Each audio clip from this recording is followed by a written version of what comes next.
ಪರಲೋಕದವುಗಳ ಕಡೆಗೆ ನೋಡುವಂತೆ ನಿಮ್ಮ ಆತ್ಮವನ್ನು ವಾಕ್ಯದಲ್ಲಿ ಬಲಪಡಿಸುವ ಅನುದಿನದ ಧ್ಯಾನ.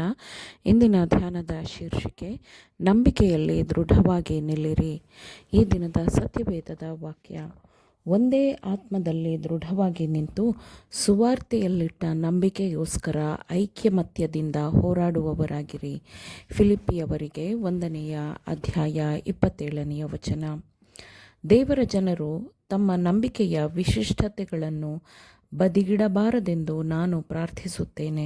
ಸ್ಥಿರವಾದ ಮತ್ತು ಸ್ಪಷ್ಟವಾಗಿ ವ್ಯಾಖ್ಯಾನಿಸಲಾಗಿರುವ ನಂಬಿಕೆಯ ಜೀವನದ ಮೂಲಕ ಕ್ರಿಸ್ತನು ಮಹಿಮೆ ಹೊಂದಿದ್ದಾನೆ. ಈಗ ಶರೀರದಲ್ಲಿರುವ ನಾನು ಜೀವಿಸುವುದು ದೇವಕುಮಾರನ ಮೇಲಣ ನಂಬಿಕೆಯಲ್ಲಿಯೇ.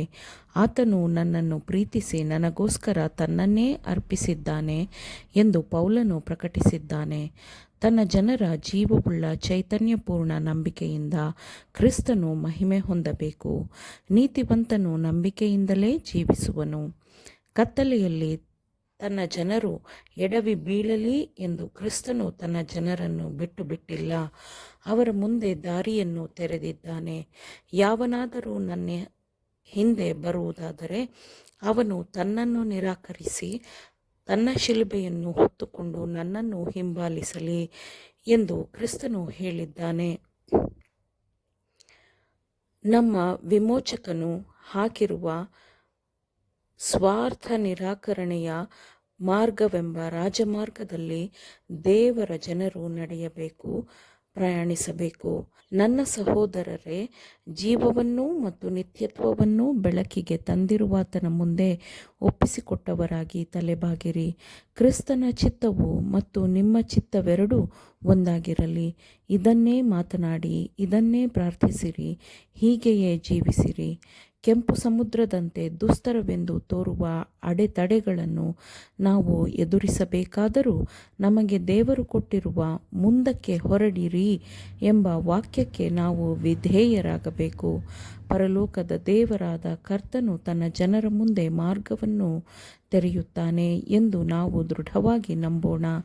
ನಿನ್ನ ಭೂಯಾತ್ರೆಯ ಚಿಂತೆಯನ್ನು ಯೆಹೋವನಿಗೆ ವಹಿಸಿಬಿಟ್ಟು ಭರವಸದಿಂದಿರು, ಆತನೇ ಅದನ್ನು ಸಾಗಿಸುವನು ಎಂದು ವಾಕ್ಯವು ಹೇಳುತ್ತದೆ.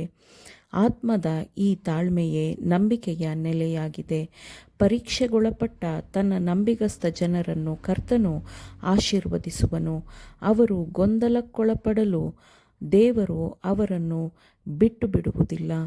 ಕೊನೆಯ ಮಹಾದಿನದಂದು ಪ್ರತಿಯೊಂದು ಮಾತು, ಪ್ರತಿಯೊಂದು ಕಾರ್ಯವು ಸಮಸ್ತ ಭೂಮಿಯ ನ್ಯಾಯಾಧಿಪತಿಯ ನಿರ್ಣಾಯಕ ಪರೀಕ್ಷೆಗೆ ಒಳಪಡುತ್ತದೆ. ದೇವರ ಜನರು ಎಂದು ಹೇಳಿಕೊಳ್ಳುವವರು ಹೃದಯಪೂರ್ತಿಯಾಗಿ ಪಶ್ಚಾತ್ತಾಪ ಪಡಬೇಕೆಂದು ದೇವರು ಬಯಸುತ್ತಾನೆ. ಅವರ ಜೀವನದಲ್ಲಿ ಸ್ವಾರ್ಥವೆಂಬುದು ಯಾವುದೇ ಸ್ಥಾನವನ್ನು ಕಂಡುಕೊಳ್ಳಬಾರದು. ಅಪ್ರಾಮಾಣಿಕತೆಯ ಪ್ರತಿಯೊಂದು ಹಂತದಿಂದಲೂ ಮತ್ತು ಭ್ರಷ್ಟಾಚಾರದ ಪ್ರತಿಯೊಂದು ಕಳಂಕದಿಂದಲೂ ದೂರವಿರುವಂತೆ ದೇವರ ಸಭೆಯನ್ನು ಉತ್ಸಾಹದಿಂದ ರಕ್ಷಿಸಬೇಕು. ಎಲ್ಲ ರೀತಿಯ ದುರಾಸೆ, ಅಹಂಕಾರ, ಕೃತಕತೆ, ಸೋಗಿನ ಕಾರ್ಯಗಳೆಲ್ಲವೂ ಕ್ರಿಸ್ತನ ಪ್ರೀತಿಗೆ ನೇರವಾಗಿ ವಿರೋಧವಾಗಿದೆ. ತಗ್ಗಿದ ಪಶ್ಚಾತ್ತಾಪಪಟ್ಟ ಹೃದಯಗಳಿಗೆ ದೇವರು ಕರೆ ನೀಡುತ್ತಾನೆ. ದೇವರು ತನ್ನ ಪರಿಶುದ್ಧಾತ್ಮನ ಸಹಾಯದಿಂದ ಕೆಲಸ ಮಾಡುವ ಎಲ್ಲರ ಮೇಲೆ, ಅದು ಮಾತ್ರವಲ್ಲದೆ ಆತನನ್ನು ಪ್ರೀತಿಸುವ ಮತ್ತು ಆತನ ಆಜ್ಞೆಗಳನ್ನು ಪಾಲಿಸುವ ಎಲ್ಲರ ಮೇಲೆ ಪರಿಶುದ್ಧಾತ್ಮನ ಸಹಾಯವನ್ನು ಸುರಿಸುತ್ತಾನೆ. ಮತ್ತು ಅವರು ದೇವರ ಉಪಸ್ಥಿತಿ ಮತ್ತು ಬಲವನ್ನು ಎಷ್ಟು ಸ್ಪಷ್ಟವಾಗಿ ಕಾಣುವಂತೆ ಮಾಡುತ್ತಾರೆಂದರೆ, ದೇವರು, ದೇವದೂತರು ನಿಜವಾಗಿಯೂ ದೇವರನ್ನು ಸೇವಿಸುವವರ ಸ್ನೇಹಿತರಾಗಿದ್ದಾರೆ ಮತ್ತು ಸಹಾಯಕರಾಗಿದ್ದಾರೆ ಎಂದು ಸತ್ಯದ ಶತ್ರುಗಳು ಹೇಳುವಂತೆ ಒತ್ತಾಯಕ್ಕೊಳಪಡುವಂತೆ ಮಾಡುತ್ತಾರೆ. ಭೇದ ಮತ್ತು ವಿಭಜನೆಯು ನೀತಿಯ ಫಲಗಳಲ್ಲ. ಅವರು ದುಷ್ಟತ್ವದಿಂದ ಬಂದವರಾಗಿರುತ್ತಾರೆ. ಆದರೆ ಈ ಪ್ರಸ್ತುತ ಸಮಯದಲ್ಲಿ ನಮ್ಮ ಪ್ರಗತಿಗೆ ಇರುವ ದೊಡ್ಡ ಅಡಚಣೆಯೆಂದರೆ ಅದು ವಿಶ್ವಾಸಿಗಳು ನಿಜವಾದ ಸಂಪರ್ಕದಲ್ಲಿರುವುದನ್ನು ತಡೆಯುತ್ತಿರುವ ಸ್ವಾರ್ಥವೇ ಆಗಿದೆ. ಕ್ರಿಸ್ತನು ತನ್ನ ಶೋಧನೆಗೂ ಮೊದಲು ತನ್ನ ಶಿಷ್ಯರಿಗಾಗಿ ಮಾಡಿದ ಕೊನೆಯ ಪ್ರಾರ್ಥನೆ ಎಂದರೆ ಅದು ಶಿಷ್ಯರೆಲ್ಲರೂ ತನ್ನಲ್ಲಿ ಒಂದಾಗಿ ಇರಲಿ ಎಂಬುದೇ ಆಗಿದೆ.